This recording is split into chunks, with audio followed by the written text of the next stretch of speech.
রোজার হালাতে রোজার দিনে স্বামী স্ত্রীতে রাতের বেলাতে মিলন করেছেন, এবার কিন্তু ওকে গোসল করতে হইতো।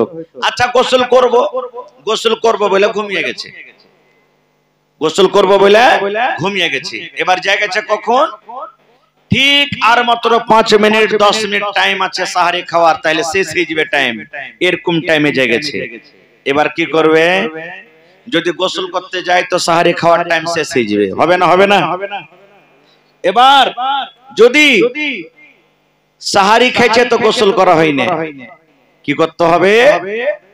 এ আমার মায়েরা, খালারা, ভাইয়েরা শুনেলেন, আল্লাহর নবী বলেছেন, তুমি স্বামী স্ত্রী তোমরা দুইজন মিলন করেছো, তোমরা গোসল করতে পাওনি, এমন টাইমে তোমরা জেগেছো, তোমাদের হাতে টাইম নাই, মাত্র 5 মিনিট 10 মিনিট টাইম আছে। এবার তোমরা যদি গোসল করতে যাও তোমাদের সাহারি খাবার টাইমটা শেষ হয়ে যাবে।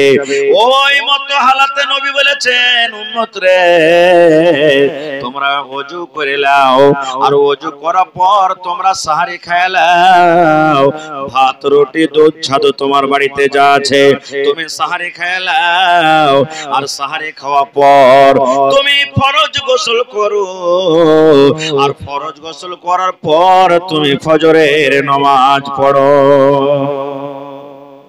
তুমি প্রথমে খেয়ে নাও, কারণ টাইম নাই, সময় নাই, তুমি প্রথমে খানা খেয়ে নাও, তারপরে তখন তুমি গোসল করে ফজরের নামাজ তুমি আদায় করো।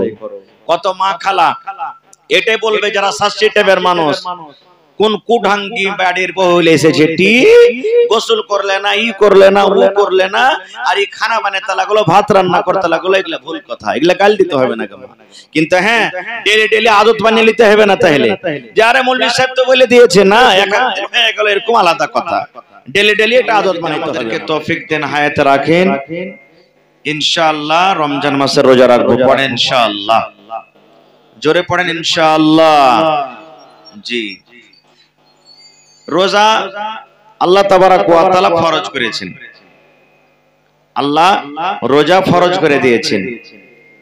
আল্লাহ তাবারাক ওয়া তাআলা কোরআনে বলছেন, ইয়া আইয়ুহাল্লাযীনা আমানু, হে ঈমানদার বান্দা বান্দীরা, কুতিবা আলাইকুমুস সিয়াম, আল্লাহ বলছেন তোমাদের প্রতি রোজাটাকে ফরজ করা দেওয়া হয়েছে, কামা কুতিবা আলাল্লাযীনা মিন ক্বাবলিকুম, যেমন তোমাদের পূর্বে রোজা ফরজ করা হয়েছিল। কেন? লাআল্লাকুম তাত্তাকুন, এক মাস রোজা রেখে তারাবি পড়ে তাসবিহ তাহলিল জিকির আজকার করে যেন তোমরা মুত্তাকি পরহেজগার বান্দা হইতে পারো। তো ভাই আমার, এই আয়াতে আল্লাহ তাবারাক ওয়া তাআলা ঈমানদার বান্দা বান্দীকে ডাকতে বলছেন। এবার আমাদেরকে বুঝতে হবে আল্লাহ তাবারাক ওয়া তাআলার নিকটে ঈমানদার বান্দা বান্দী কতখানি প্রিয়, ভালোবাসা।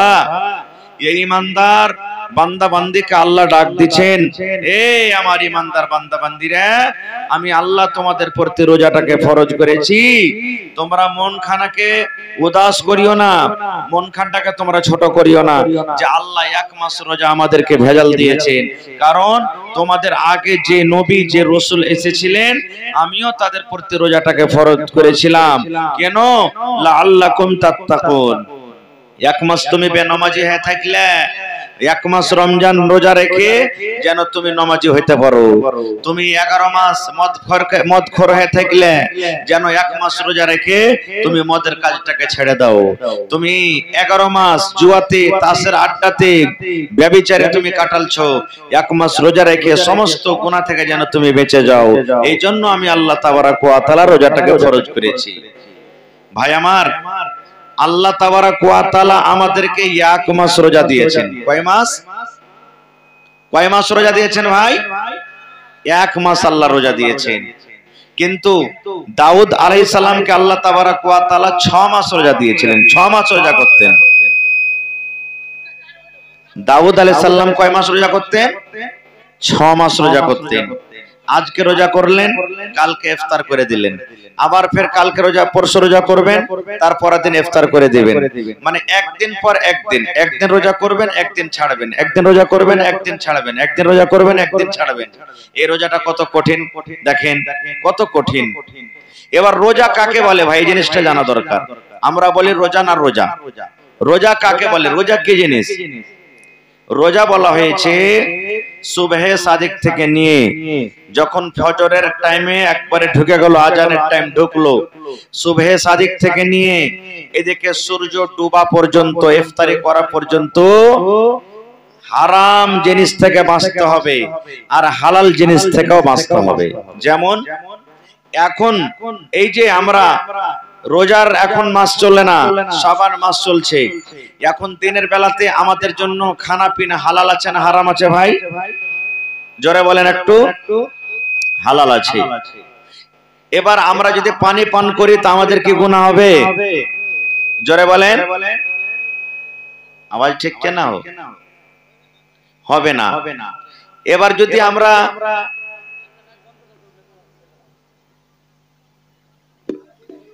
যদি আমরা এই রমজান মাসে আমরা যদি এখন দুধ পান করি দিনের বেলাতে, তো হালাল না হারাম? জোরে বলেন ভাই আমার। তাহলে এখন যে জিনিসগুলো আল্লাহ তাবারাক ওয়া তাআলা হালাল করেছেন, রোজার মাসে আল্লাহ তাবারাক ওয়া তাআলা মেলায় কিছুকে হারাম করে দিয়েছেন। যেমন এখন যদি আমরা দিনের বেলাতে বিবির কাছে যদি ঘুমাই, বিবির কাছে আরাম করি, যদি বিবির সাথে মিলামিশা করি, তো আমাদের গুনাহ হবে কি? গুনাহ হবে জি ভাই? গুনাহ হবে না। কিন্তু রোজার হালাতে, রোজার মাসে যদি আমরা বিবির সাথে রোজা অবস্থায় যদি মিলামিশা করি, তাহলে কিন্তু আমাদের গুনাহ হয়ে যাবে, পাপ হয়ে। শুধু গুনাহ হবে না, জরিমানা দিতে হবে, তাও কাফারা আদায় করতে হবে। কি কাফারা আদায় করতে হবে? সময় পেলে ইনশাআল্লাহ পরে বলছি। আচ্ছা বলেন তো, এখন আমরা এই যে শাবান মাস চলছে, দিনের বেলাতে খাইনি, গুটকা, বিড়ি, সিগারেট এগুলা খাওয়া হালাল না হারাম? জোরে বলেন, আরো জোরে বলেন। হারাম। কেন হারাম হলো জি ভাই? এখন তো রোজা চলে না, রোজার দিনে না হারাম হবে? তাহলে বোঝা গেল যে যে জিনিসটা এখন হারাম, রোজার মাসে ওটা হারাম নাকি ভাই আমার। কিন্তু হায়রে আফসোস, আজকে আমরা কপাল পোড়া হতভাগা মানুষ, রোজার মাস যখন আসছে তখন আমরা বাহানাবাজি শুরু করে দিচ্ছি। কত লোক তো এটাই বলছি যে বাড়তে কি খাইতে টেতে নেবে যে রোজা করব, বাড়তে খাইতে নাই যে এত বড় দিনে না খেয়ে থাকবো। কত লোক তো বলবে যে আল্লাহকে দেখে ডরে না, তো মানুষকে দেখে ডরিয়ে কি করব। কত লোককে দেখবেন ভাই, নিজের স্ত্রীটাকে মারবে তাও দুপুর বেলাতে খাওয়ার জন্য। স্ত্রীটা নেককার দিনদার, ওকে খানা বানিয়ে দিবে না, ভাত বানিয়ে দিবে না, রুটি বানিয়ে দিবে না, ভুজা দিবে না, ওকে তখন মারবে, উল্টা পাল্টা গাইল দিবে। কি করবে বেচারি, মজবুর আছে, তখন ওকে করে দিতেই হয়েছে।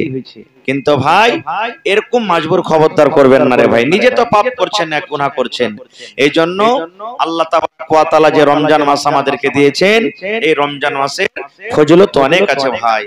আল্লাহ রাসূলের হাদিস আছে কি, আল্লাহ রাসূল বলেছেন, মান সামা রমজানা ঈমানাও ওয়া ইহতিসাবান গুফিরা লাহু মা তাকাদ্দামা মিন যামবিহি।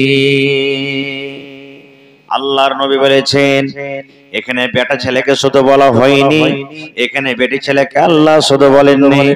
এই জায়গাতে নবী যে শুধু পুরুষকে ডাকতে বলেননি, কিংবা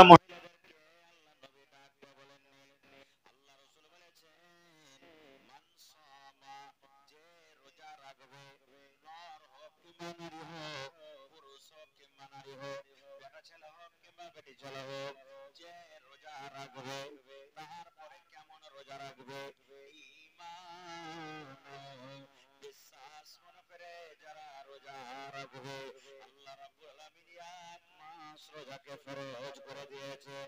রোজা ছেড়ে দিলে গুনাহ হয়ে যাবে, রোজা ছেড়ে দিলে পাপ হয়ে যাবে।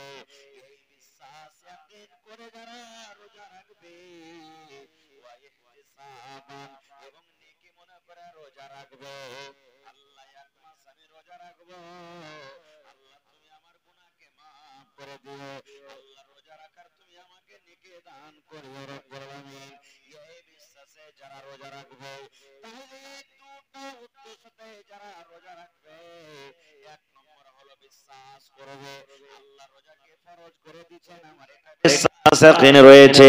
দ্বিতীয় নম্বরে ওয়াইতিসাবান নেকি মনে করে যারা রোজা রাখবে,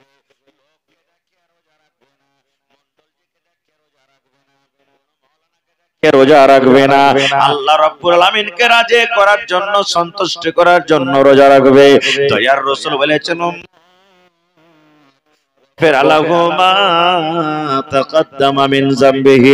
তোমার আগেকার যত ছোট ছোট গুনাহ রয়েছে, তোমার জীবনের যত ছোট ছোট পাপ রয়েছে, আল্লাহ রাব্বুল আমিন তোমার জীবনের গুনাহকে maaf করে আরে থাকবে। কত বড় ফজিলত রোজা রাখার দেখছেন। উদ্দেশ্য দুটা, যে নেকি মনে করে নেকির আশাতে আল্লাহকে রাজি করার জন্য বিশ্বাস করে রোজা রাখবে, এক মাস রোজা রাখার কারণে আল্লাহ জীবনের সমস্ত ছোট গুনাহকে maaf করে দিবেন। সুবহানাল্লাহ। কিন্তু কত ভাই রোজা করবেন কি জানেন? কেউ জাফত খাওয়ার লেগে রোজা রাখবে, আর কেউ মুলবি মণ্ডলের ভয়ে রোজা রাখবে। হবে যদি রোজা না করি তো মোড়ল কি কইবে, মোড়ল যে জরিমানা করবে, ইমাম সাহেব যে জরিমানা করবে, বিহার বাড়ি যেতে হবে, কোনদিন রোজা করেনি, বেটি কানতে যেতে হবে, মায়া লোকটা কইছে হাজি হদলার বাপ তুমি যে রোজা করো না, আজ বিহার বাড়ি যাইবে, তখন তোমাকে ঠাট্টা করবে না, তখন কি করবে, ও সেদিন রোজা করে যাবে। এরকম রোজা কাম দিবে ভাই। এই লোক দেখানো রোজা চলবে না খো, এই লোক দেখানো রোজা আল্লাহ তাবারাক ওয়া তাআলার নিকট লাভ নাই। ভাই মুসলমান, আরো শুনেন রোজার কত ফজিলত। আচ্ছা বলেন তো, ইমাম সাহেব যখন জুমার দিনে খুতবা দেন, যে জিনিসটার পরে দাঁড় হয়ে খুতবা দেন, ওইটার নাম কি বলি আমরা বলেন তো? জোরে বলেন। মিম্বার। কি বলেন? মিম্বার নাকি? তো মিম্বারের চারটা ধাপি আছে না পাঁচটা? একটু জোরে বলেন। তিনটাই আছে। আচ্ছা তাহলে ঠিকই আছে। তো রাসূল প্রথম ধাপিতে পা দিলেন, তখন জোরে পড়লেন আমিন। দ্বিতীয় ধাপিতে পা দিলেন, তখন পড়লেন আমিন। তৃতীয় ধাপিতে পা দিলেন, তখন পড়লেন আমিন। আমিন মানে আল্লাহ তুমি কবুল করো। কোন দোয়া করি না, আল্লাহ আমার ভাইয়েরাকে তুমি খুব জীবনটা আল্লাহ সুখময় জীবন করো, তখন আমরা কি বলি আমিন। আল্লাহ তার মুসিবতকে তুমি দূর করো, তখন পড়ে কি আমিন। আল্লাহ তাকে খুব সুন্দর বিবি তাকে দান করিও, তখন পড়ে কি আমিন। আমিন মানে আল্লাহ তুমি কবুল করো। তো নবীজি প্রথম ধাপিতে পা দিলেন আমিন, দ্বিতীয় ধাপিতে পা দিলেন আমিন, তৃতীয় ধাপিতে পা দিলেন জোরে বলেন আমিন। এবার সাহাবায়ে কেরাম যারা ছিলেন তারা তখন বলছেন, আল্লাহর নবী গো, আজকে একটা নতুন কাজ করতে দেখলাম গো নবীজি, জীবনে সেই কাজ আপনাকে করতে দেখিনি, ব্যাপারটা কে বুঝতে পারলাম না, একটু খুলে বলে। আল্লাহ রাসূল বললেন, সাহাবীরে কি নতুন কাজ তোমরা করতে দেখেছো? এবার সাহাবায়ে কেরাম বললেন, ইয়া রাসূলুল্লাহ, আল্লাহ নবী গো, আপনি যখন প্রথম মিম্বারে পা দিলেন, ধাপেতে পা দিলেন, তখন পড়লেন আমিন। দ্বিতীয় ধাপেতে যখন পা দিলেন, তখন পড়লেন আমিন। তৃতীয় ধাপেতে যখন পা দিলেন, তখন পড়লেন আমিন। আমাদের মধ্যে কোন লোক দোয়া করেনি গো নবীজি, কোন লোককে দেখতে পাই না যে দোয়া করেছে, তবে আপনি আমিন কেন পড়লেন, আমিন কেন পড়লেন, আমিন পড়ার উদ্দেশ্য কি?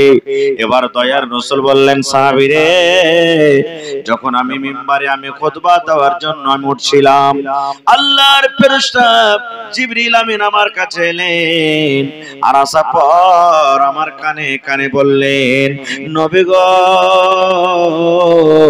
আপনি আপনার উম্মতরাকে এলান করে দেন গো নবীজি, আপনি আপনার উম্মতরাকে বলে দিন, যারা রমজান মাস পাবে, রোজার মাস পাবে, আর রোজার মাস পাওয়ার পর এই রমজান মাসকে অবহেলা করে কাটিয়ে দিল, রোজার মাসে রোজা রাখলো না, রোজার মাসে তারাবির নামাজ পড়লো না, রোজার মাসে তেলাওয়াত করলো না, রোজার মাসে জিকির আজকার করলো না, রোজার মাসে দান খায়রাত করলো না, যারা এক মাস রোজা রেখে নিজের জীবনের গুনাহকে maaf করতে পারলো না, যারা খায় খায় দিনটাকে কাটিয়ে দিল, ওই লোকটা যেন হালাক হয়ে যায়, ওই লোকটা যেন বরবাদ হয়ে যায়, ওই লোকটা যেন ধ্বংস হয়ে যায়, ওই লোকটা যেন আল্লাহ রাব্বুল আলামিনের আযাবে ধ্বংস হয়ে যায়।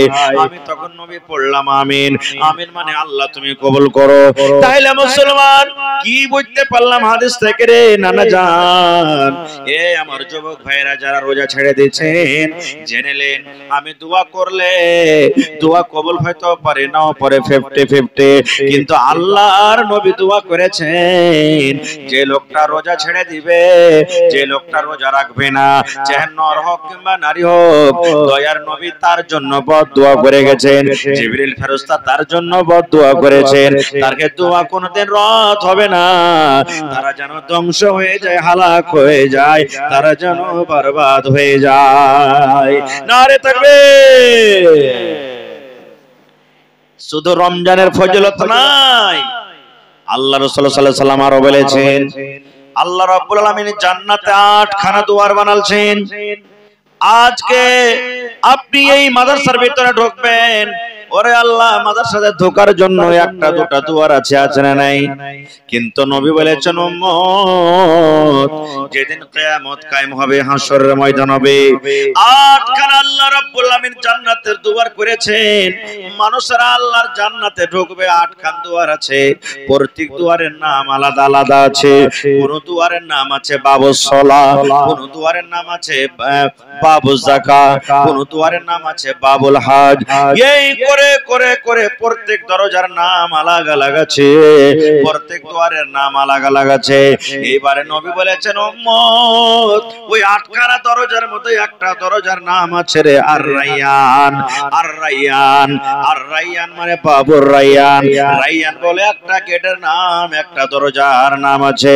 আল্লাহ রাসূল বলেছেন উম্মত যারা রোজাদার হবে কিয়ামতের দিন আল্লাহ রাব্বুল আলামিন ফেরেশতাকে বলবেন, ফেরেশতা রে আমার রোজাদার বান্দা বান্দীকে তোমরা ডাক দাও রে, যারা 12 ঘন্টা 14 ঘন্টা 15 ঘন্টা না খেয়ে থেকেছে, কলিজা শুকিয়ে গেছে, রোদ পড়ছে রে, টুটি খান শুকিয়ে গেছে, সামনে পানি রাখা আছে, সামনে শরবত রাখা আছে, ফ্রিজে ঠান্ডা রাখা আছে, ইচ্ছা করতে গেলে আমার ওই বান্দা পানি পান করতে পারতো আর নিজের কলিজাকে ঠান্ডা করতে পারতো, কিন্তু আমার ডরে, আমার ভয়ে, আমার জান্নাতের আশাতে ওই আমার বান্দা বান্দিরা সারা দিন না খেতে গেছে। আল্লাহ বলবেন ফেরেশতাকে, ওই ফেরেশতা তোমরা ডাক দাও কিয়ামতের মাঠে, তোমরা ডাক দাও, ডাক দাও ও রোজাদার তোমরা কোথায় আছো? আইনা সাইমুন, আইনা সাইমুন। ফেরেশতারা ডাক দেবেন আইনা সাইমুন, ও রোজাদার তোমরা কোথায় আছো রে? তোমরা কিয়ামতের মাঠে তোমরা কোথায় আছো? আইনা সাইমুন। নর হোক কিংবা নারী হোক, বেটা ছেলে হোক কিংবা বেটি ছেলে হোক, আমভাবে যারা দুনিয়াতে রোজা রেখেছে আল্লাহকে রাজি করার জন্য, আল্লাহর ফেরেশতারা তারাকে ডাক দেবেন আইনা সাইমুন, ও রোজাদার তোমরা কোথায় আছো?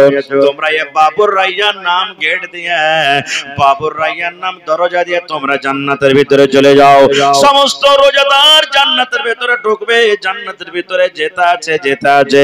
নবী বলেছেন যত রোজাদার আছে যখন জান্নাতের ভিতরে ঢুকে যাবে, এবারে জান্নাতের দুয়ারকে বন্ধ করে দেওয়া হবে, ওই বাবুর রায়্যানের গেটটাকে বন্ধ করে দেওয়া হবে।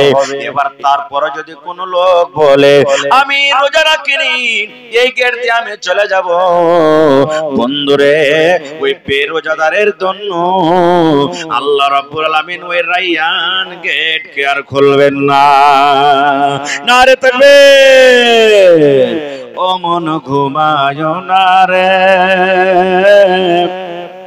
নাম জপ মাওলার, একদিন ঘুমাইবা তুমি কবরের মাঝার। মন ঘুমায় না রে, ও ভাই ঘুমায় না রে, নাম জপ মাওলার, একদিন ঘুমাইবা তুমি জিন্দাগের লাগে। মন ঘুমায় না রে, ঘুম ঘুম করে রে মন ঘুমের লাগিয়া একদিন ঘুমাইবা তুমি জিন্দাগের লাগিয়া ও মন ঘুমায় না রে একদিন ঘুমাইবা তুমি জিন্দাগের লাগিয়া ও মন ঘুমায় না রে আল্লাহর যত নবী এলেন এ দুনিয়া মাঝার আল্লাহর যত রাসূল এলেন এ দুনিয়া মাঝার একে একে সব চলে গেলেন একে একে সব চলে গেলেন কবরের মাঝার ও মন ঘুমায় না রে একে একে সব চলে গেলেন কবরের মাঝার ও মন ঘুমায় না রে নারে তাকবীর এবার কিছু মশলার কথা বলি রোজার মাসে কোন কাজটা করা যাবে আর কোন কাজটা করা যাবে না ভাই মুসলমান রোজার মাসে যদি কোনো মানুষ বলে যে আমি বিবিকে চুমা দেব তো চুমা দিতে পারে জায়েজ আছে কিন্তু হ্যাঁ চুমা দিতে গিয়ে যদি আপনার জৈনব খোদা জেগে যায় চুমা দিতে গিয়ে আরো কিছু হইতে লাগে তাহলে কিন্তু আপনাকে ওই কাজ থেকে দূরে থাকতে হবে বেঁচে থাকতে হবে সে কাজটা থেকে আর কি রোজার হালাতে রোজার দিনে স্বামী স্ত্রীতে রাতের বেলাতে মিলন করেছেন এবার কিন্তু ওকে গোসল করতে হইতো আচ্ছা গোসল করব বলে ঘুমিয়ে গেছে গোসল করব বলে ঘুমিয়ে গেছে এবার যায় গেছে কখন ঠিক আর মাত্র 5 মিনিট 10 মিনিট টাইম আছে সাহারি খাওয়ার তাহলে শেষ হয়ে যাবে টাইম এরকম টাইমে যায় গেছে এবার কি করবে যদি গোসল করতে যায় তো সাহারি খাওয়ার টাইম শেষ হয়ে যাবে হবে না এবার যদি সাহারি খাইছে তো গোসল করা হয়নি কি করতে হবে এ আমার মায়েরা খালারা ভাইয়েরা শুনলেন আল্লাহর নবী বলেছেন তুমি স্বামী স্ত্রী তোমরা দুইজন মিলন করেছো তোমরা গোসল করতে পাওনি এমন টাইমে তোমরা জেগেছো তোমাদের হাতে টাইম নাই মাত্র 5 মিনিট 10 মিনিট টাইম আছে এবার তোমরা যদি গোসল করতে যাও তোমাদের সাহারি খাবার টাইমটা শেষ হয়ে যাবে ওই মতো হালাতে নবী বলেছেন উম্মত রে তোমরা ওযু করে নাও আর ওযু করার পর তোমরা সাহারি খেয়ে নাও ভাত রুটি দুধ ছাদু তোমার বাড়িতে যা আছে তুমি সাহারি খেয়ে নাও আর সাহারি খাওয়ার পর তুমি ফরজ গোসল করো আর ফরজ গোসল করার পর তুমি ফজরের নামাজ পড়ো তুমি প্রথমে খেয়ে নাও কারণ টাইম নাই সময় নাই তুমি প্রথমে খানা খেয়ে নাও তারপরে তখন তুমি গোসল করে ফজরের নামাজ তুমি আদায় করো কত মা খালা এটাই বলবে যারা শাস্ত্রী টাইপের মানুষ কোন কুঢাঙ্গি বাড়ির বউ এসেছে টি গোসল করলে না ই করলে না ও করলে না আর এই খানা বানাতে লাগলো ভাত রান্না করতে লাগলো এগুলা ভুল কথা এগুলা গাল দিতে হবে না কেন কিন্তু হ্যাঁ ডেলি ডেলি আদত বানিয়ে নিতে হবে না তাহলে যারা মৌলভী সাহেব তো বলে দিয়েছে না একা হয়ে গেল এরকম আলাদা কথা ডেলি ডেলি এটা আদত বানাইতে হবে না।